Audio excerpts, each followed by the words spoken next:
Mari kita sama-sama membaca Bilangan 20 ayat yang kedua. Pada suatu kali ketika tidak ada air bagi umat itu, berkumpullah mereka mengerumuni Musa dan Harun. Tidak bisa diperdebatkan lagi bahwa air itu adalah kebutuhan pokok kita. Biasanya kita tidak merasa enak aja pakai air. Kalau sudah tidak ada air baru ngerti rasanya. Sangat tidak nyaman. Nah, demikian juga di dalam kehidupan rohani kita, sebenarnya juga kita tidak bisa terlepas dari air. Tetapi tentu di sini bukan bicara masalah air secara jasmani H2O, tapi air secara rohani. Kalau kita lihat dalam perjalanan bangsa Israel di padang gurun, beberapa kali mereka mengalami kekeringan, tidak menemukan air. Tetapi setiap kali Tuhan tidak pernah mengecewakan. Selalu Tuhan menolong tepat pada waktunya. Sebab itu saudara tidak usah khawatir. Tuhan akan menolong saudara dalam segala keadaan. Kita akan melihat, kita menelusuri sejenak perjalanan rohani kita. Tadi sudah saya katakan bahwa perjalanan hidup rohani kita juga tidak bisa terlepas dari air. Yang pertama, ketika kita lahir baru. Coba kita baca di dalam Injil Yohanes pasal 3 ayat yang kelima. Aku berkata kepadamu, sesungguhnya jika seorang tidak dilahirkan dari air dan roh, ia tidak dapat masuk ke dalam kerajaan Allah. Ini adalah perkataan Tuhan Yesus kepada Nikodemus, seorang tokoh agama Yahudi. Dia berbicara tentang kelahiran baru. Saya harap saudara semua benar-benar alami kelahiran baru. Mengapa demikian?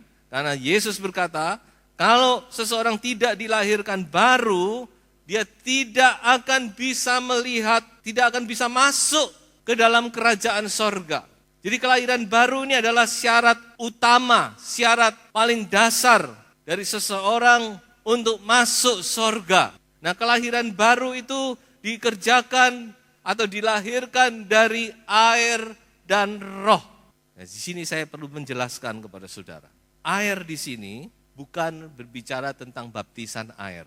Baptisan air tidak pernah melahirkan baru.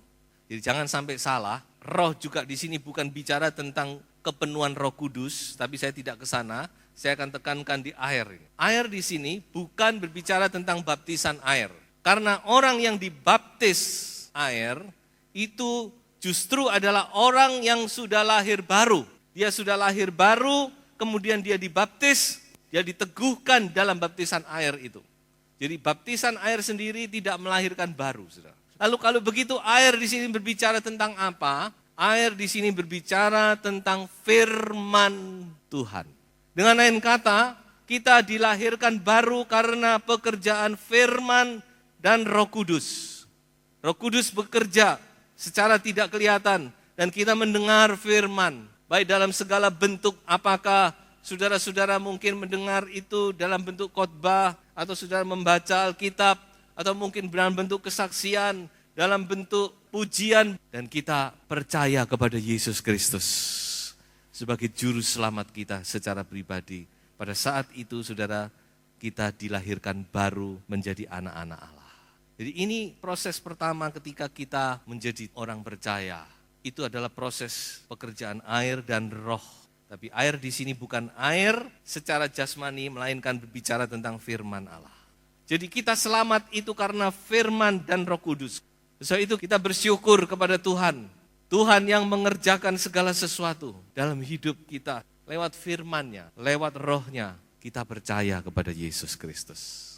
Kita menerima Yesus sebagai juru selamat kita. Firman itu begitu pentingnya, dan firman Tuhan juga menubuatkan bahwa satu kali kelak, mungkin tidak akan lama lagi saudara, ada satu saat di mana orang akan kekurangan air dalam tanda petik.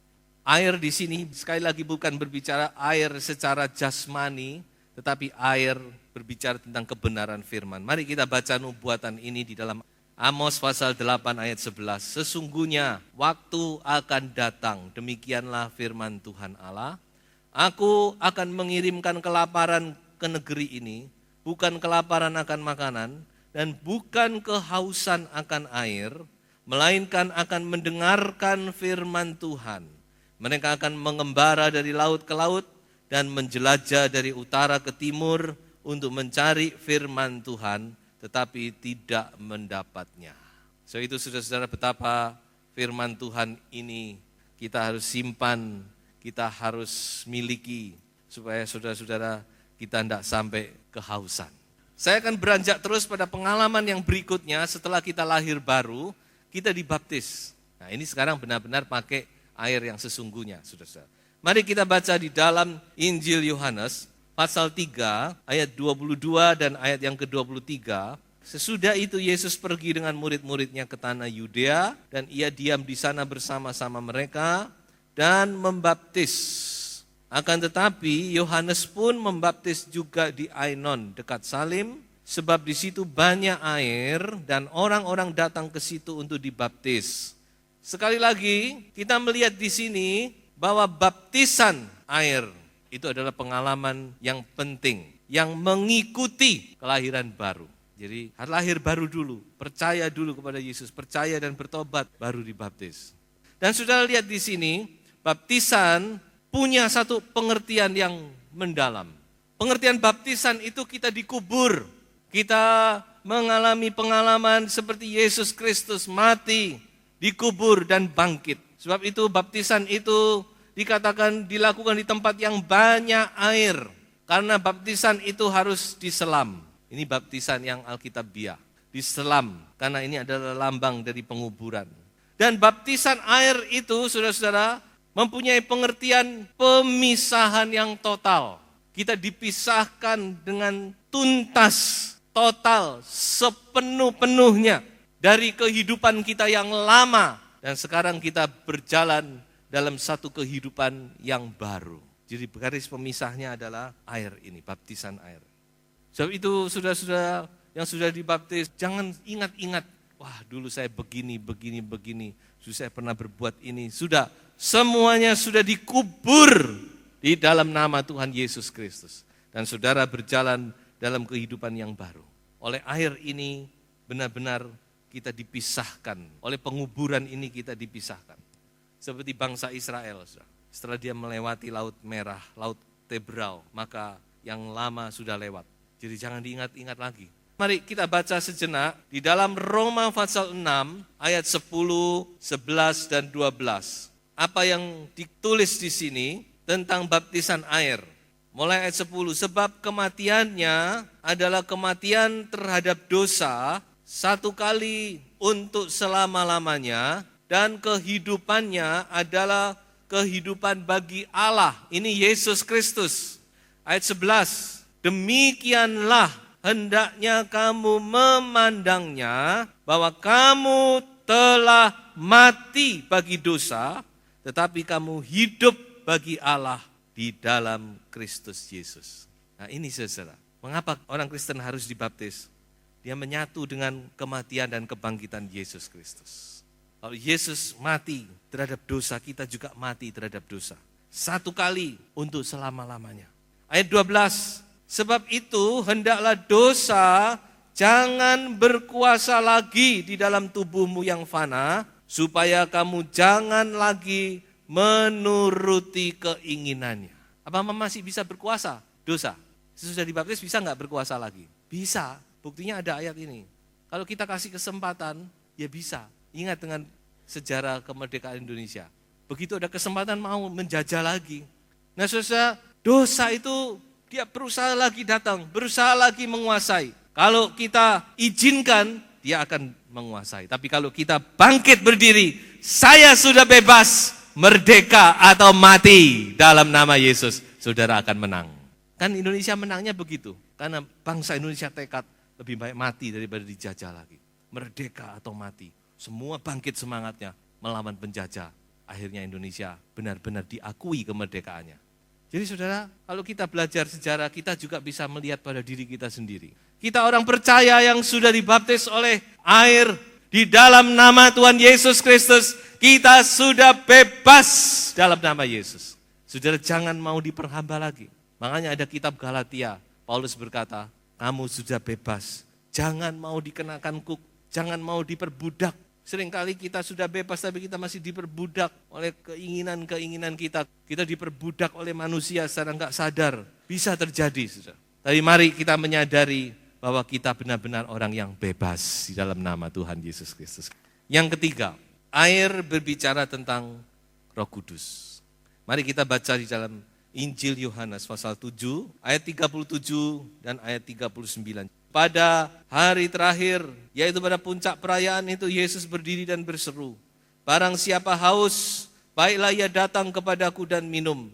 Barang siapa percaya kepadaku, seperti yang dikatakan oleh kitab suci, dari dalam hatinya akan mengalir aliran-aliran air hidup."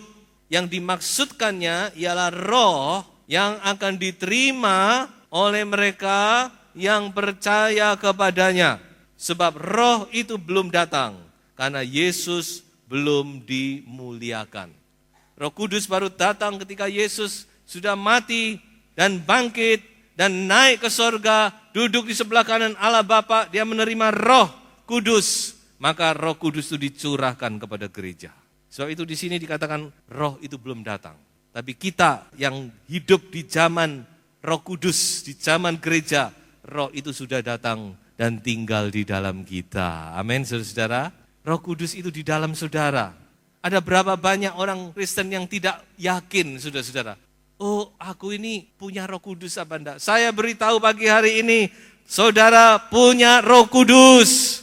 Saudara yang percaya di dalam nama Tuhan Yesus Kristus, Roh Kudus itu ada di dalam saudara. Saudara tidak perlu meragukan. Saudara tidak perlu lagi ragu-ragu tentang hal ini. Karena itu firman Tuhan. Di dalam Yohanes 4 ayat 14 Tuhan sudah berkata, air yang akan kuberikan kepadanya akan menjadi mata air. Saudara, ini luar biasa. Air berubah menjadi mata air. Dan itu akan mengalir, memancar terus sampai kehidupan yang kekal. Artinya sampai kita masuk ke dalam sorga. Roh Kudus itu ada di dalam kita dan menjadi mata air dalam kita. Ya, sebab itu kita tidak perlu lagi cari kemana-mana. Enak, saudara, kalau punya sumber itu.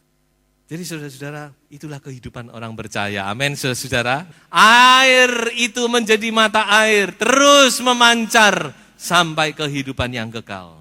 Kalau saudara punya Roh Kudus ini luar biasa. Ini sumber dari segala sesuatu, saudara. So itu saudara bukan hanya punya Roh Kudus, tapi sudah harus penuh dengan Roh Kudus. Sebenarnya Injil Yohanes ini dia juga berbicara tentang kepenuhan Roh Kudus. Saudara, kita harus penuh Roh Kudus sehingga ada satu kepuasan yang tidak habis-habisnya. Kita sudah lihat bukan bahwa mulai dari kita lahir baru sampai nanti kita masuk surga, kita tidak bisa lepas dari air ini. Apakah itu berbicara tentang firman, apa itu berbicara tentang Roh Kudus. Jadi kehidupan kita ini saudara-saudara, baik secara jasmani, tetapi juga secara rohani, kita butuh air. Tapi air yang Tuhan berikan itu bukan cuma sekedar lambang, bukan gambaran, saudara.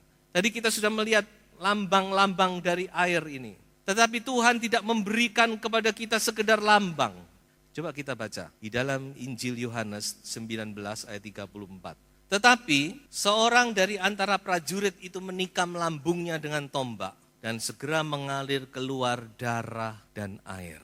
Apa yang terjadi ketika Tuhan Yesus mati di atas kayu salib? Untuk meyakinkan kematiannya, seorang prajurit Roma, dia tikamkan tombaknya. Dan ketika tombak itu masuk ke dalam tubuhnya, keluarlah air dan darah. Di dalam bahasa asli, kata lambung itu, kalau lambung itu pengertian kita mah ya, mah perut ini. Tapi kalau di dalam bahasa asli, itu bukan perut lambung sebenarnya. Kalau saudara baca di bahasa Inggris dipakai kata his side, sisinya. Dan kata lambung ini dipakai kata pleura. Pleura itu sebenarnya artinya rusuk. Tapi itu juga bicara lapisan daripada paru-paru. Jadi jelas bahwa tombak itu bukan ke arah lambung, tapi dia ke rusuk. Dari rusuk tombak itu masuk, saudara-saudara. Dan tombak itu menghunjam ke jantungnya Yesus. Kan arah dari bawah ke atas. Menghunjam ke jantung dan pecahlah jantung itu. Tapi sebelum jantung itu punya lapisan namanya perikardium. Di situ sudah terisi dengan cairan tubuh Yesus. Karena penderitaannya, saudara-saudara. maka air tubuh itu sudah terkumpul di sana. Makanya itu ketika ujung tombak itu menembus perikardium, lalu menembus jantung, kedua-duanya keluar air dan darah itu keluar. Dan air yang keluar ini adalah cairan tubuh, dan itu mengalir membasahi bumi. Kalau bicara secara medis, ini adalah sel-sel tubuhnya Yesus tercurah di atas bumi. Pasti itu, sel tubuh kita itu banyak di darah. Tidak tahu berapa banyak itu darah yang keluar. 1 milimeter aja sudah sekian ratus ribu sel tubuh kita. Dibarengi dengan cairan tubuh. Jadi ketika tombak itu dimasukkan dan dia keluar kembali, saudara-saudara, maka tercurah segala yang ada dalam tubuh Yesus. Cuma tubuhnya saja yang tidak tercurah, tapi kehidupannya, segala sesuatunya keluar dan itu membasahi bumi. Dan itu menjadi saksi di atas bumi yang tidak pernah bisa dihapuskan. Bahwa kehidupan dari anak Allah itu tercurah membasahi bumi. Makanya saudara, di dalam 1 Yohanes 5 ayat 8, Yohanes dengan ilham Roh Kudus dia berkata, di bumi ini ada 3 kesaksian. Yang pertama roh, yang kedua air dan darah. Air dan darah dari tubuh Yesus yang tercurah membasahi bumi, itu adalah satu bukti, satu saksi, satu kenyataan yang tidak bisa dihapuskan. Di atas bumi kita ini, Allah telah mencurahkan kehidupannya untuk keselamatan bumi. Makanya itu di dalam kitab Mazmur 22 ayat 15, di dalam nubuatan tentang kesengsaraan Yesus, dikatakan begini, aku tercurah seperti air. Jadi benar-benar saudara-saudara, kehidupan Yesus itu tercurah di atas kayu salib. Kehidupannya itu tercurah seperti air. Air itu berbicara tentang Yesus Kristus, tentang keselamatan, tentang kehidupan Yesus. Dan itulah yang benar-benar abadi untuk manusia sepanjang zaman. Sejarah manusia sepanjang zaman, kita selamat, kita diberkati oleh karena kehidupan Yesus Kristus. Dan bagaimana kita bisa menerima kehidupan Yesus Kristus itu? Dikatakan adalah lewat perjamuan yang kudus. Lewat perjamuan yang kudus, kita menyatu dengan kehidupan Yesus. Makanya perjamuan yang kudus ini luar biasa. Ada kehidupan yang kekal di dalamnya. Lalu kita menerima itu dengan iman percaya. Tidak main-main, saudara. Ini adalah kehidupan Yesus di dalamnya. Karena Yesus sendiri berkata, makanlah, minumlah, inilah tubuhku, inilah darahku. Air dan darah itu menyatu. Dan kita menjadi satu dengan Yesus yang abadi. Sebab itu di dalam perjamuan kudus ada kekekalan. Saya akan tutup dengan satu ayat. Di dalam Injil Yohanes pasal 6 ayat 54 dan ayat yang ke-55. Barang siapa makan dagingku dan minum darahku, ia mempunyai hidup yang kekal. Dan aku akan membangkitkan dia pada akhir zaman. Sebab dagingku adalah benar-benar makanan dan darahku adalah benar-benar minuman. Oh puji Tuhan, ada rahasia-rahasia yang luar biasa. Ketika kita datang bersama-sama, makan di atas meja perjamuan Tuhan, kita menerima kehidupan Yesus. Dan kehidupan Yesus itu segala-galanya dalam hidup kita. Ada kesembuhan, ada mujizat, ada pertolongan Tuhan. Haleluya. Kalau saudara percaya, saudara akan menerima dan mengalami itu di dalam nama Yesus.